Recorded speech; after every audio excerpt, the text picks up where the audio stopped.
Hello? Can anyone hear me?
Hello?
Okay.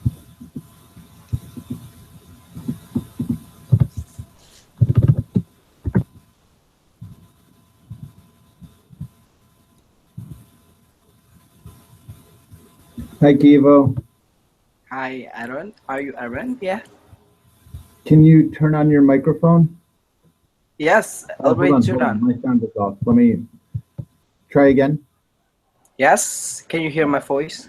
I can hear you now. Perfect. Okay. And do you pronounce your name Ghivo or Ghivo? Ghivo is okay. Hi, Ghivo. And hi, Archie. Ghivo. Ghivo. Okay. Yeah. Wonderful. Hi, You guys Aaron. were able Hi, to. Ghivo. Hello, Archie. Yeah. How are you? I'm doing great. Thanks so much for taking the time to do this with us. Yes, we're excited actually to share our Okay. experience. Aaron, are you in the Philippines?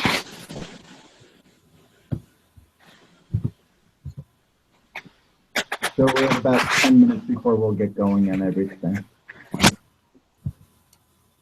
Yes.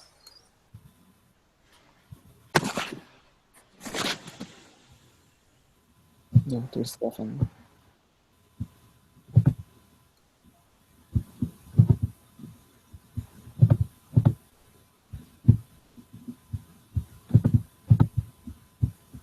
Hi, Stephanie.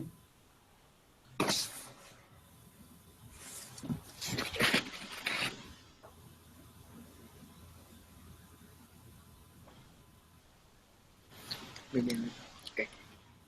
Oh, Stephanie left.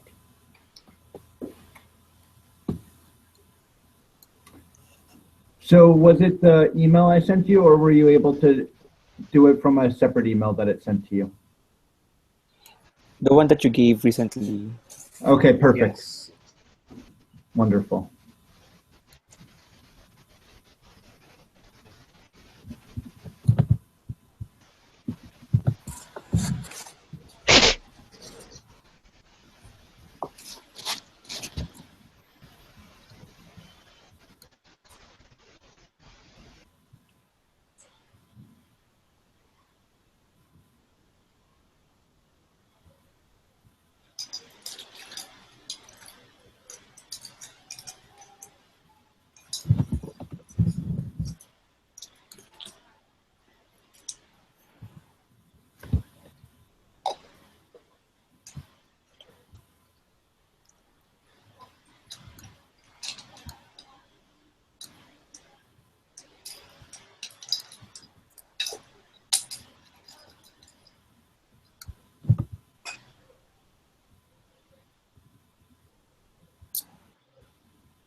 This work.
Ghivo, which Q&A button are you talking about? About the feature of the question and answer button. Where is Like that? beside, at the left side of this screen. Okay, I'm looking now. Okay. Is it in the chat box or in the? Yes, in the okay. chat box.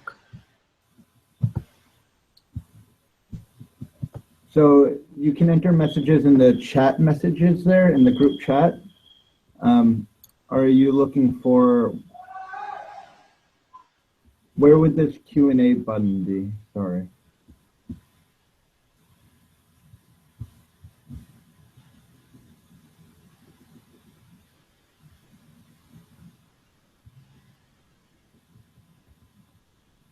I'm not sure about.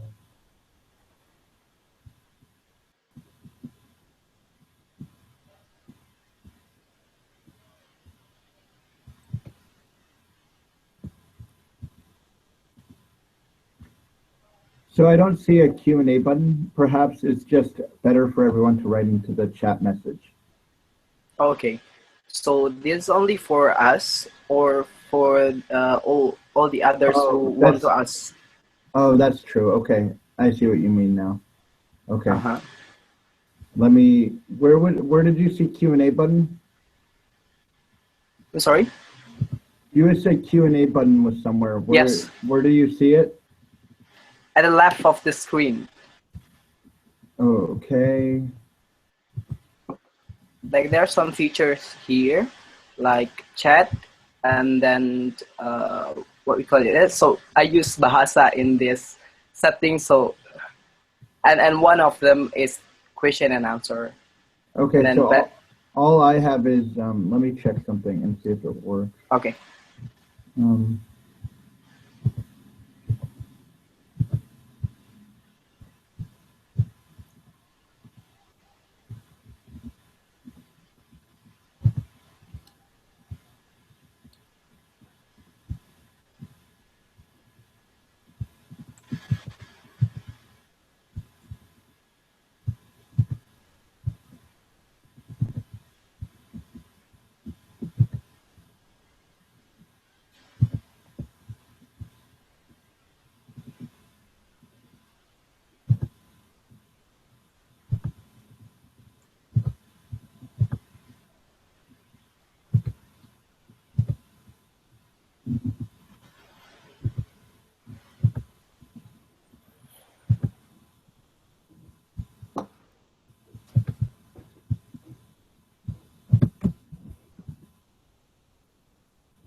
Okay.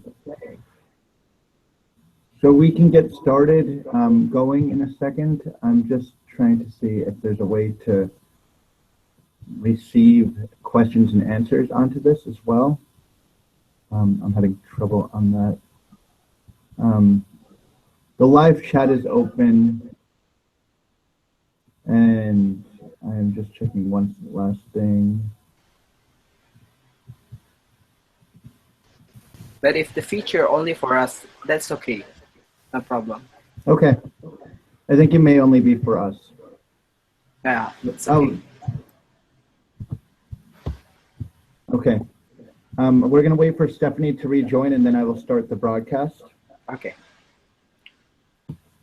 Her connection just died for a second.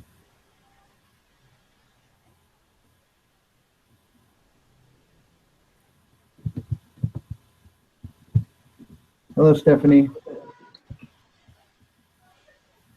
Hey. Good. So we're going to get going now. Thank you guys for joining me. My name is Aaron Eisenberg. I work with Cultural Vistas, and we're the implementing partner for YSEALI Seeds for the Future 2016-17. And today I am talking with 3 past winners of the YSEALI Seeds for the Future program. Ghivo Pratama from Action Break the Chain Indonesia, Stephanie Yes. Siow from SEAM Singapore, and Archie Merrimack from Young Eco Ambassadors Philippines. So thank you guys for joining me this evening. I really appreciate it. And if you don't mind going one by one, and when you're not speaking, please mute your microphone to just give a 3-minute introduction about your project, what it was, and then from there, I will start asking some more directed questions. But so introduce yourself and give a little brief introduction, and Ghivo, we'll start with you in Action Break Okay. Indonesia, and then we'll get going. Thank you. Okay. Start from now. I don't start from now. Yes. Okay, my name is Ghivo, and I'm the one of recipient of YSEALI Seats for the Future in 2016. And my project focus on civic engagement, specifically to invite people in combating violence against children. So our main activities, we divide to 2 main activities.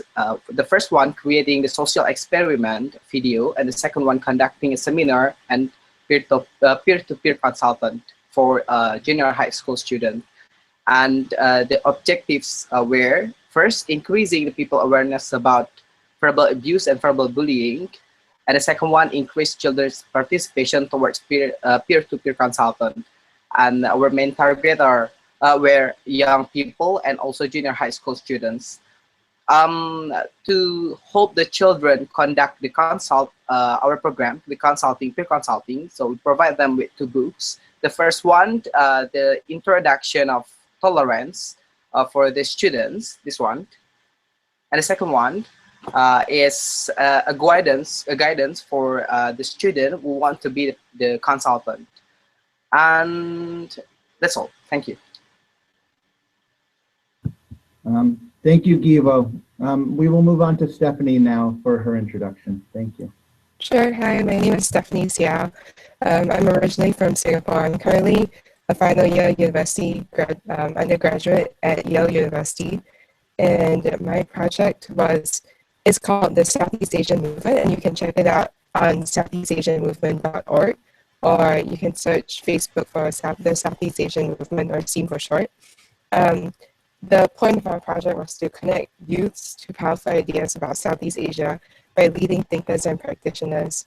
And we do this in 2 ways. First, we have an online series called SEAM Series, and we interview experts, academics, politicians. We interviewed 2 ambassadors, Thai ambassador to the US and the Singapore ambassador to the US. And anyone could submit their questions, and we would interview experts whom we knew of or who we really wanted to get to know, and submit these interviews online via YouTube. And the second thing we do, did this year, was a conference called SEAM Conference, which is a leadership conference for 100 high school students. The theme was the ASEAN identity, and we came together, wrote policy memos, discussed ideas, and figured out how to improve our communities. Yeah, so go check it out. Thank you, Stephanie. And if you can just check to work on your microphone, I think that it was coming through a little pitchy. So just see if you can try to fix that before the next speaking. You might just be wearing the other headphone as well. Archie, let's move on to you now and hear about your project.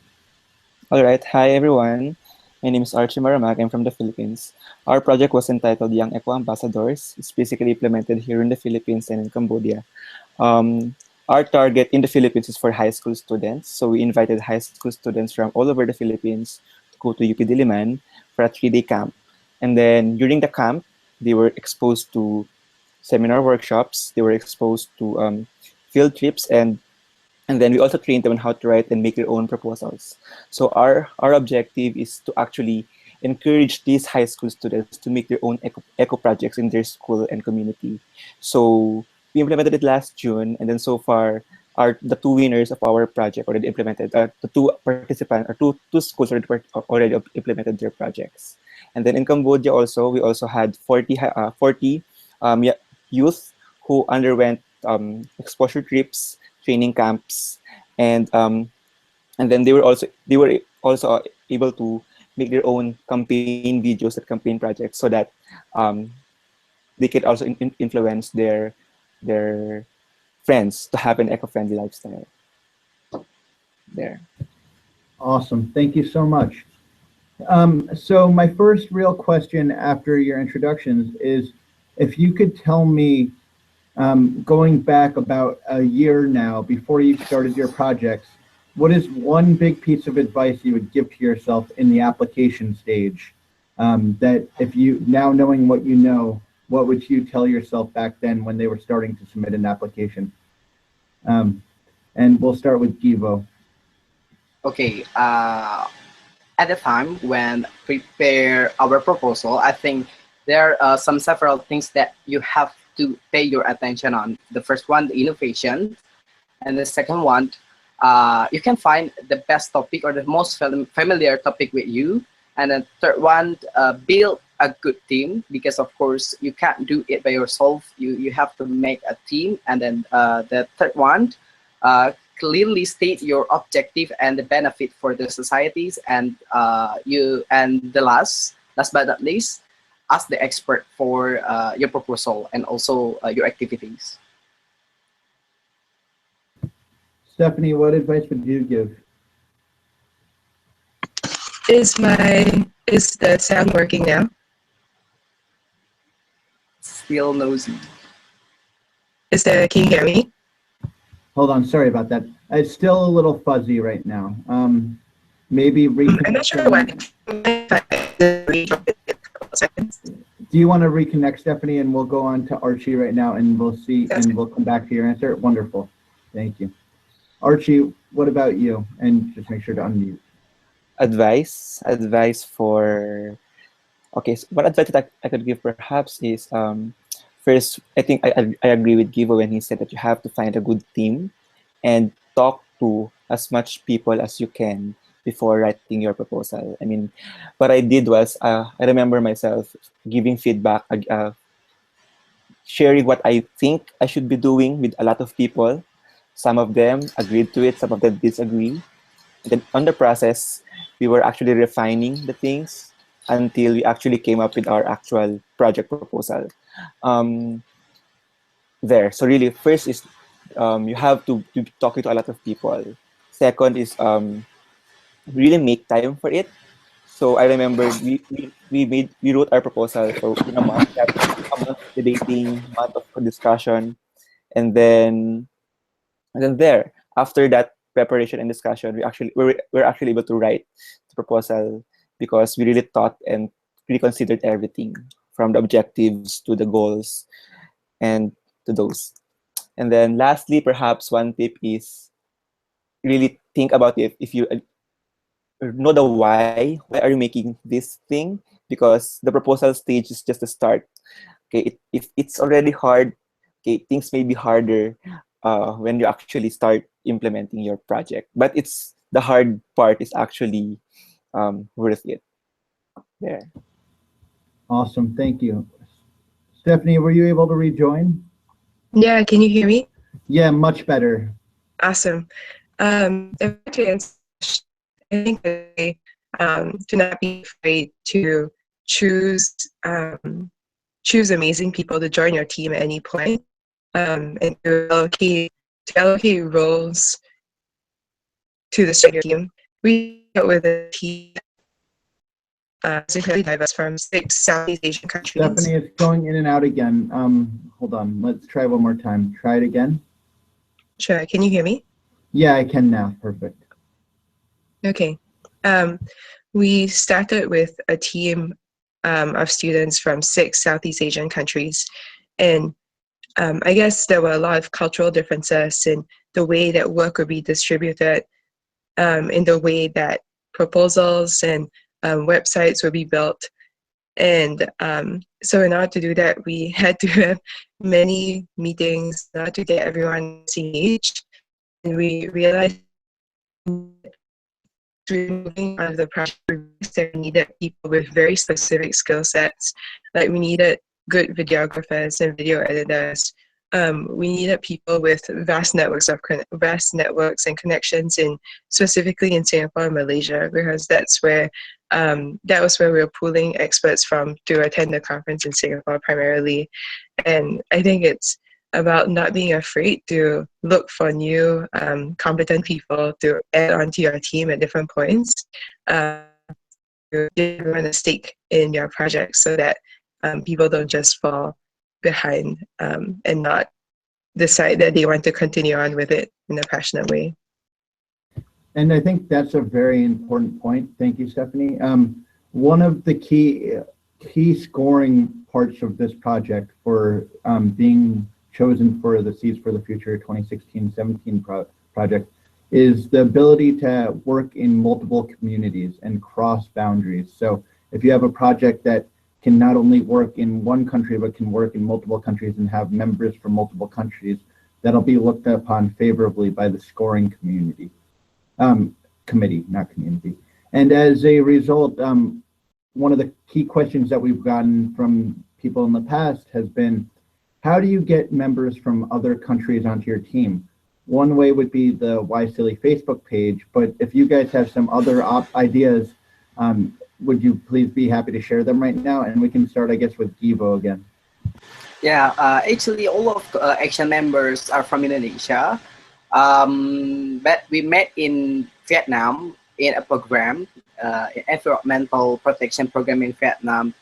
And at that time, one of my friends suggested me to use this platform to do something, to do a civic engagement program.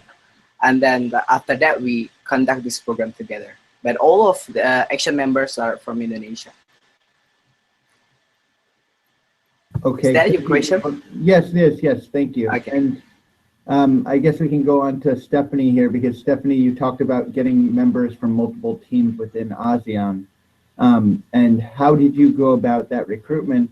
And did you find it fruitful in the end? And then all other people, can you mute your microphones again? Thank you. Okay, a lot of it was through luck, through sheer luck that we got connected with a number of people that we did. We started out with people in my school and expanded to other schools in the US because we knew that was where the networks of Southeast Asian students in the US were. But I think the point, is to ask your friends if they knew friends and ask those mutual friends if they knew other friends. And so creating like multiple circles where you could tap on different people was important. Like for instance, we started working with the video producers and people who are studying film. These people were friends of a friend. And I think if you have something in mind and the type of people in mind, like anyone can say that, oh, I want to join a project, but it's really difficult to find the right people who have the right skills and who will be a right fit for your team. I think having a set of criteria for people who would join your team is important so that you will be their skills, right? That you can bring on people who will add value to your team. So in that way, we managed to connect with people in Thailand, the Philippines, Vietnam, Indonesia. It was really through their networks as opposed to like trying to find people on our own. Wonderful, thank you. And off of that, before we get to Archie, I think a key thing to remember is that the YSEALI network is now about 100,000 members strong. And the YSEALI Facebook page is a great resource to try to connect and reach out to members across all 10 ASEAN countries. And for the 2016-2017 version of YSEALI Seeds for the Future, each team needs to delineate tasks and designate a project leader, a project secretary, and a project treasurer.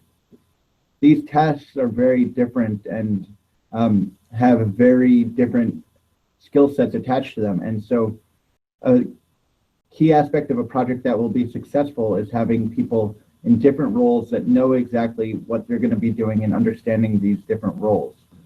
How on your team did you delineate the responsibility and tasks, Archie? For my team, actually, I met Lik Hyang, our project leader or coordinator in Cambodia. in a YSEALI sponsored event here in the Philippines. Then he was my roommate, and then we just thought of doing something for the environment. And then when the opportunity came, we decided to do it. So how we delineated it is that he was the one in charge of all Cambodian activities, and I was the one overseeing Philippine activities. So we were like running the event parallel to each other, but don't really have to go there. So the Kiang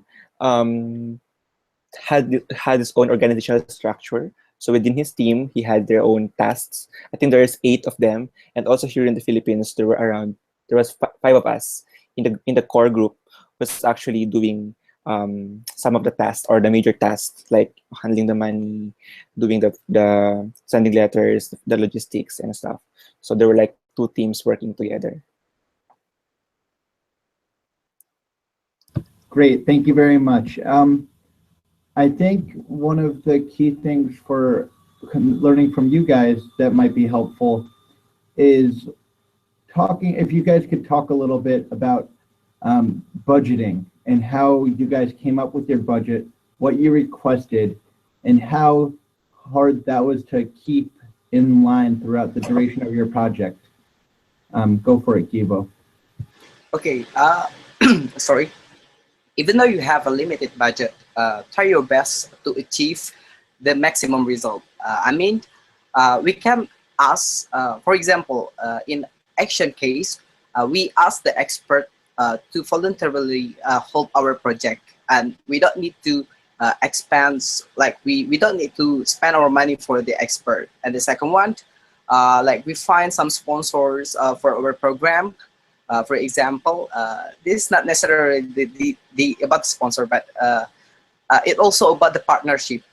When we need a venue to conduct the seminar, we try to reach out the U.S. Embassy, because Jakarta has a place that owned by the U.S. Embassy called At America. So we can use the At America for the place to us to conduct the seminar. As we know that to rent a venue, it will cost really much, and I think how to tackle that problem with that kind of with the budget problem, we can looking for any kind of partnership. And the second one, when you fill the budget proposal or form, fill it really wisely, because you can change the form after you were accepted in the YSEALI. But I think the IRI, the one who will help you for this grant, it must be more or harder than you can't use your budget wisely. Then you have to refreeze and need more time and waste your time to refreeze all kind of budget things. And pay your attention on restrictions. Some restrictions like do and don'ts available in the form. So you need to pay your attention on the do and don'ts thing. Thank you. Thank you, Ghivo. And before we go on to Stephanie on the same task, something for all viewers to note is if you go to YSEALIseeds.org, on that page there is a FAQ, where under the FAQ on YSEALI Seeds, and actually I'm going to share my screen right now to show viewers this, because I think this is important. So hold on one second. I'm going to share my screen, and then screen share. Okay, so if you go into here and you go to YSEALIseeds.org, can you all see my screen right now? Yeah. Okay, and if you we're in the Google Hangout right now. And if you scroll down through the FAQ, in the FAQ right here, there is a question right now: is there a budget template I should use? And it says, yes, please use this template. We had a budget webinar a couple of weeks ago, where we went over this template. But in this template, this is a template all submitting teams should use for this. And this has all the, as Ghivo said, the do's and don'ts. So if you look here in this section right here, here are the do's and don'ts of what can be used and where you insert your different budgetary items under supplies, travel, and personnel, and other. And you can choose your local currency or in US dollars up to $15,000 US. And you have to, one of the key tabs here is funds do not have, or funds have to be used as accurately as possible, and you have to really delineate where you're going to be using the funds.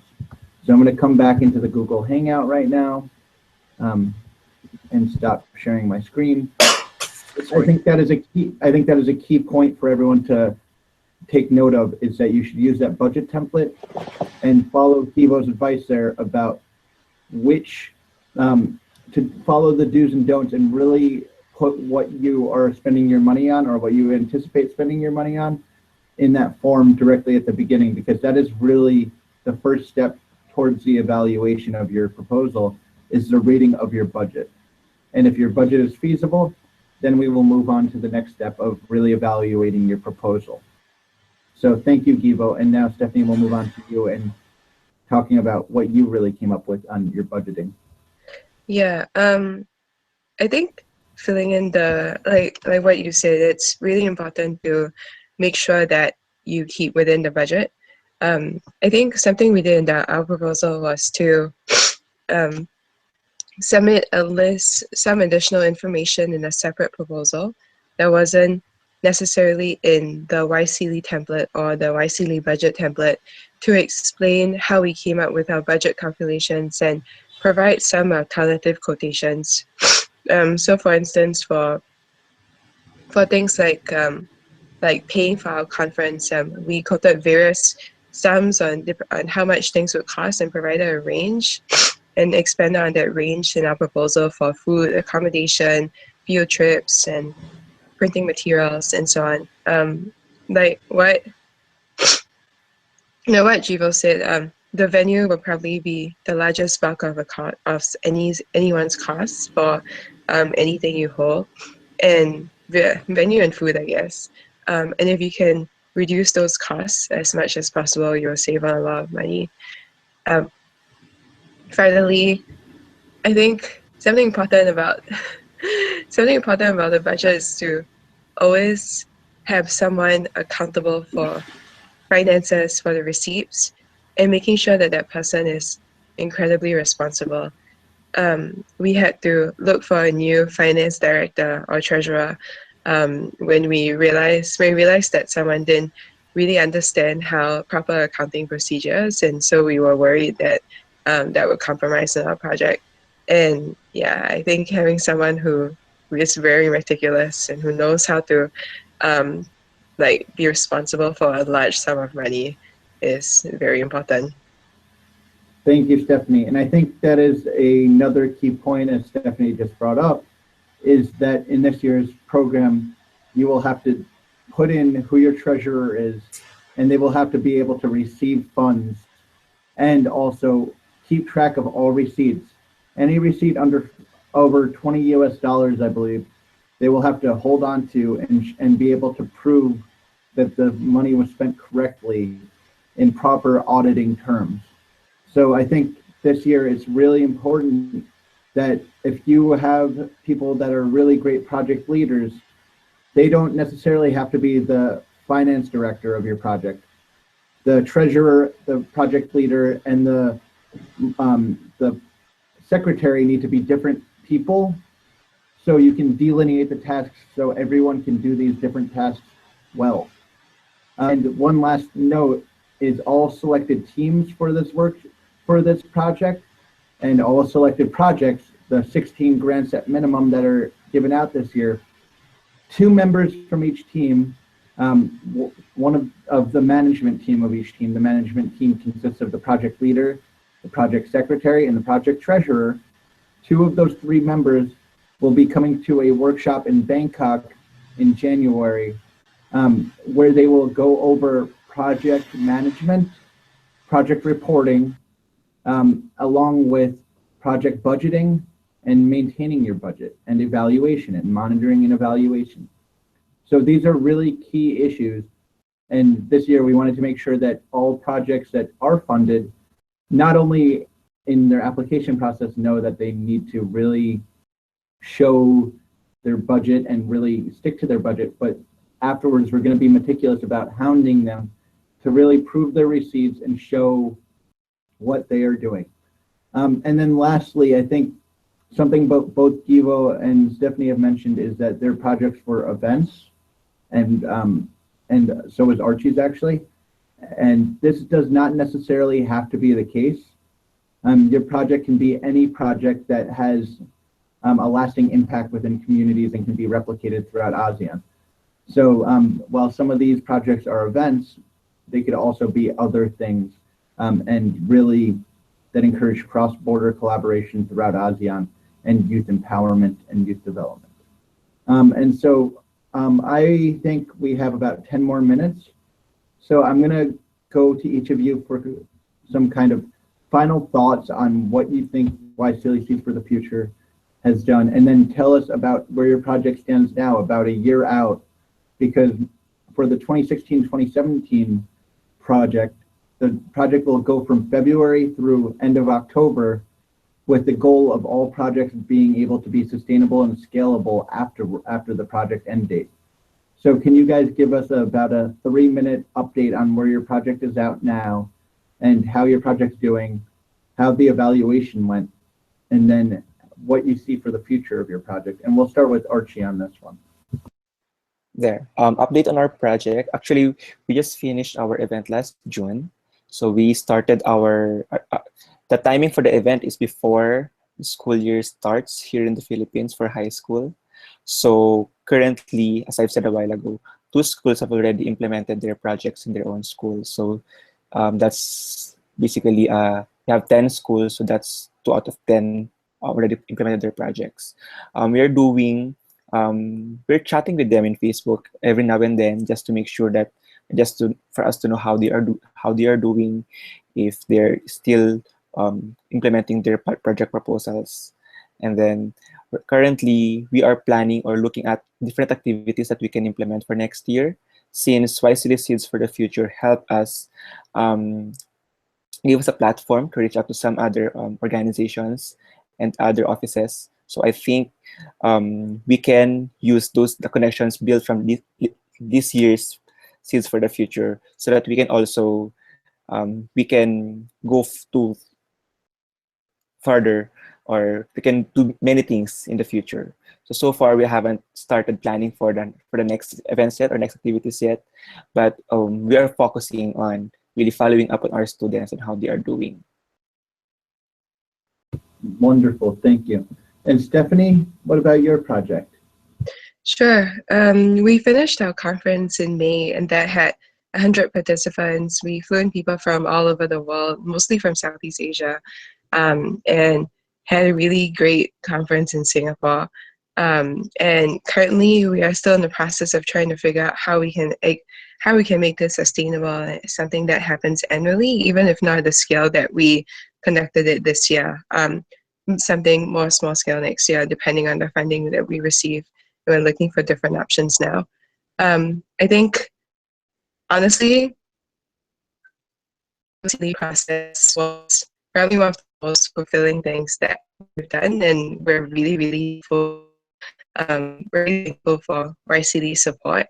And it wasn't just the financial and monetary support, but things like the YSEALI Summit helped us meet some people from all walks of life in the world. It helped us to connect with different experts and we interviewed many of them and invited them for our events and conferences in the future. And I think it's awesome that this network exists. And again, I'm just really thankful that we were given this opportunity to be part of it. And I think confidently participating in the full process and being willing to engage with anything that YSEALI offers is going to be really helpful for any project. Wonderful, thank you, Stephanie. Ghivo?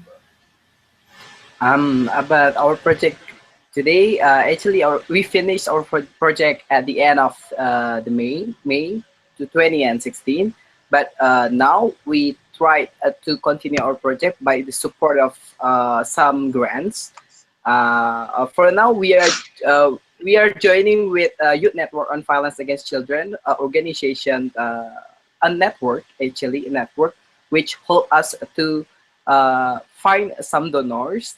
And in this next year, we will have like 2 big programs. The first one, make 3 documentary videos in 3 areas in Indonesia, and also we will have 3 workshops in Indonesia. So the thing that I forgot to mention in the for the first question about the preparation is about the sustainability. And one thing that action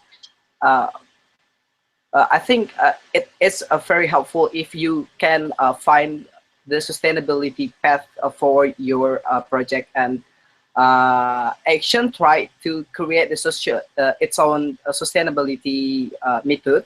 And we found with the existence of social media, it will help us to control all of the students who be our consultant. And today, with the support of UNICEF and also some parties, we can continue our program and expand our peer-to-peer consultant group to another cities and another school. Thank you. Wonderful. And I think all 3 of you kind of touched upon the same theme there, that these projects, while great as one-time events, and can you guys just make sure to mute your microphones too right now? These projects as one-time events are great, but there's really got to be a sustainability and scalability portion to your application, because that'll really impress the judges, but also have the greatest impact in your local communities. So I think when you're writing your proposal, you really need to think of ways that you can have true impact. And one of the things that all projects that will be coming to the Bangkok workshop afterwards, if they are selected, they will be encouraged to do crowdfunding and do this on one of the crowdfunding sites and try to raise funds that would match or add to the YSEALI Seeds for the Future funds. And this is really a good way of adding to your project, getting the word out, because it's not only a fundraising scheme, but it's also a marketing scheme. It can really help raise awareness of your project. And so this is something to think about in your application. Something Stephanie touched upon earlier that I wanted to harp back to was, she said that sometimes not everything can be explained in your budget. In the application form for YSEALI Seeds for the Future 2016-17, there is 5 pages of additional documents you can submit. In these 5 pages of additional documents, you should probably use them if you're submitting an application. These pages can be to explain certain budget line items. It could be to give maps or demonstrations of the area you're planning to work in. It can be used for any which way, but you should use these documents in these 5 pages to really add and enhance your application. You only have a certain amount of words you can do, 1,000 words for your application project proposal, and you have 250 for why this issue is really important. Well, with these 5 extra pages, you can really enhance and add to the quality of your proposal. And then off of that, I wanted to just encourage everyone who's out there watching to remember that there was a workshop or a webinar last week on proposal writing, or 2 weeks ago on proposal writing. This proposal writing webinar, I'm going to share my screen again, is available online. So hold on one second. I'm going to show you where you can do it. If you go back into the YSEALI Seeds for the Future website that we were on before and scroll down to here where webinar it says, you can click on this webinar page and you can actually see the proposal writing webinar. It was a 40-minute webinar, and it has all these tips for submitting a proposal for YSEALI Seeds for the Future. And so this is something all available teams that are still thinking of submitting a proposal and haven't checked out that webinar yet should do. It's available on the YSEALI Seeds for the Future website, and if you scroll down to near the bottom under the webinar tab. And then lastly, I would like to Remind everyone that the deadline for YSEALI Seeds for the Future 2016-17 is December 2nd. And you need to get in all of your application before December or on December 2nd and submit it in to be eligible for this proposal. We will be hosting one final webinar, and that will be next week. I believe it'll be on Tuesday the 29th, and you can look out for more information on that. And we will be sending out, again, an additional email with, that will be just a webinar on questions and answers, final proposal questions. And so lastly, I would like to just thank our participants here, Archie, Ghivo, and Stephanie, for joining me this morning or this evening in Southeast Asia. Their projects are real examples of solid programs that have gone on through YSEALI Seeds for the Future, and we're really appreciative of their time and consideration here. And so thank you all for joining me, and we look forward to more questions and answers in the future. And if you have any questions, please email yseali@culturalvistas.org. Thank you all very much.